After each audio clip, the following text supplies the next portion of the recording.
Good morning, listeners of the Tesla Q podcast. This episode is being recorded from my mobile device. I'm going to pause the March Madness series and get back to that in the very near future. But with the delivery report coming out, I felt the need to get this episode out. Remember, go to the Patreon page. That's patreon.com/TeslaQ podcast if you want to become a regular contributor to the podcast. Two main things I'm going to cover in this episode are one, that I don't know if Elon himself, I don't know if he believes or understands the demand situation, or if he's just completely deluding himself, and that filters down to the bulls as well. One particular thing this morning that I saw was a fairly good analyst who's bullish Tesla mentioned that Model 3s, the numbers for the Model 3 were fine with the 50,000 or whatever it was they delivered. Didn't say anything about the Model S and the X, which is really the true most important thing right now. Those are their higher margin vehicles. The Model 3 doesn't have much margin at the sale prices that they're able to get. So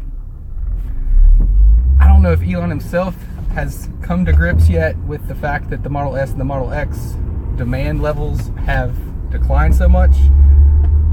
I mean, they've dropped the prices even, and the sale prices and the sale totals are still far down from where they were. So that's either a blind spot or just a willful lack of studying their market that Elon Musk and Tesla has, and it's gonna hit the financials hard. And I don't know if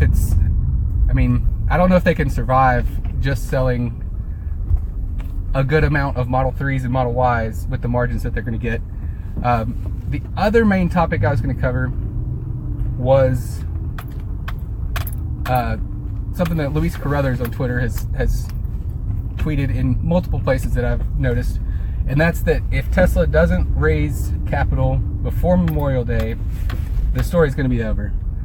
And at this point, I'm recording this on the morning of April 4th, so 4/4/2019.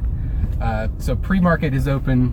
Last time I checked was about 8:15 or 8:20 a.m. and Tesla's share price had dropped to about 261. So at the share price this morning, after this drop, we're getting close to Elon's margin levels, and any capital raise, whether equity or debt, is very likely to dampen the share price further. And at the current level, any dampening could push the share price to Elon's margin levels. And I don't know as much as Elon has resisted raising capital so far, when it would have been far easier, at least based on the share price at that time, as much as he's resisted it before, I think he would resist it that much more still today. So it seems very dire. They have sufficient cash, as they said in the press release, which that's open for interpretation as to what sufficient means. Obviously, it means that they have sufficient cash that they have not filed for bankruptcy yet, and they didn't miss payroll last week when it was due on Thursday, March 28th. So they had sufficient cash for that. Do they have sufficient cash for the April 11th payroll? That's an important question, very important question. I have no idea what their cash position is, and this episode's going to go out without the normal disclaimer at the front, but assume that the disclaimer's there. Don't take anything from this podcast as sole input into your decision making of your positioning. You can use it as part, and that's totally fine, but don't use it as the sole reasoning for any positioning that you actually enter in real life. Little update about the Patreon. last night, actually, I was planning to do a little premium episode and have some charts of Tesla share price and some of my little amateur technical analysis and explain the falling wedge pattern that's formed over the last 3 or 4 months with Tesla's share price and what that could mean. Obviously, it's all, nothing's set in stone. We don't know the next time step of the simulation, as the disclaimer says on the beginning of the episodes. So that had been my plan, and then at 8:10 p.m. last night, they dropped the production and delivery report. So that messed up that plan a little bit. That still may come in the future, especially if a few new people subscribe as patrons and request that I add that as a premium content item. I'm trying to think if there's much else that I wanted to talk about. As I said, this is being recorded from my phone, so it's not the audio quality that has come to be the norm on the Tesla Q podcast, but hopefully you can still understand me, and hopefully it wasn't too rambly, as I actually am driving as I record this, but safely with a hands-free Bluetooth microphone.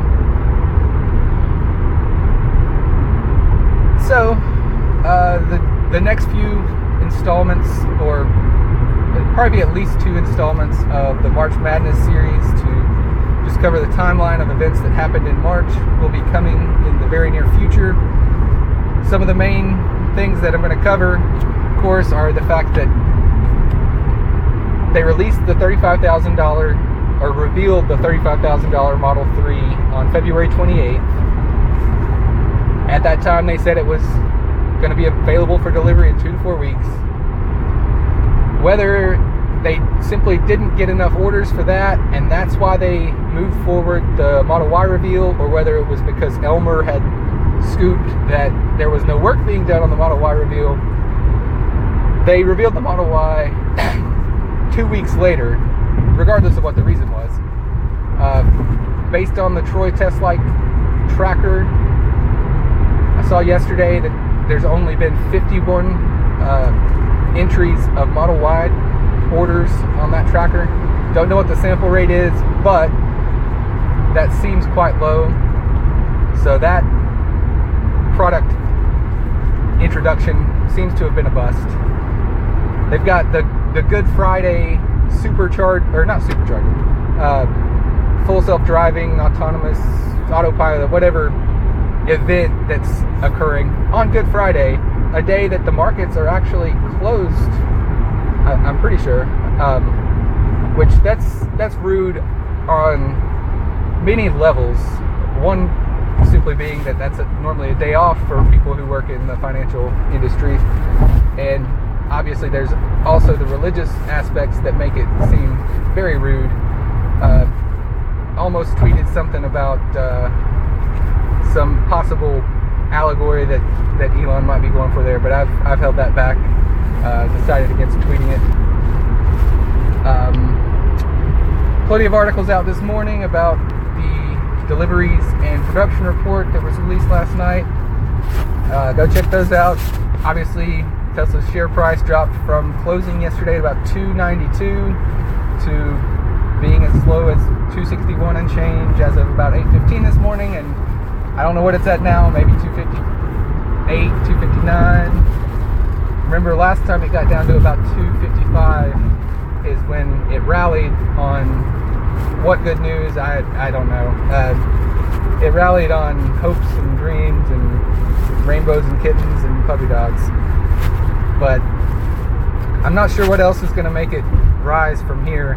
But a lot of people see that descending wedge pattern and think that it's going to break out to the upside because it's been supported at this level before.